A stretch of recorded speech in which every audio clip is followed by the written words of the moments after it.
Brace God. இன்றைய தியானம் 1 யோவான் 4:7 முதல் 12 வரை. பிரியமானவர்களே, ஒருவரில் ஒருவர் அன்பாய் இருக்க கடவோம். ஏனெனில் அன்பு தேவனால் உண்டாயிருக்கிறது. அன்புள்ள எவனும் தேவனால் பிறந்து அவரை அறிந்திருக்கிறான். அன்பில்லாதவன் தேவனை அறியான்.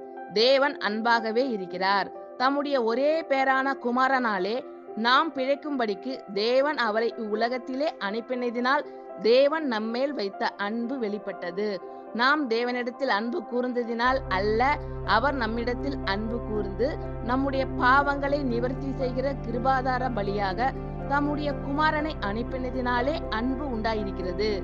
பிரியமானவர்களே, தேவன் இவ்விதமாய் நம்மிடத்தில் அன்பு கூர்ந்திருக்க நாமும் ஒருவரிடத்தில் ஒருவர் அன்பு கூற கடனாளிகளாய் இருக்கிறோம். தேவனை ஒருவரும் ஒருபோதும் கண்டதில்லை. நாம் ஒருவரிடத்தில் ஒருவர் அன்பு கூர்ந்தால் தேவன் நமக்குள் நிலைத்திருக்கிறார். அவருடைய அன்பும் நமக்குள் பூரணப்படும். ஆமென். Thank you Lord. கர்த்தர் உங்கள் அனைவரையும் ஆசீர்வதிப்பாராக.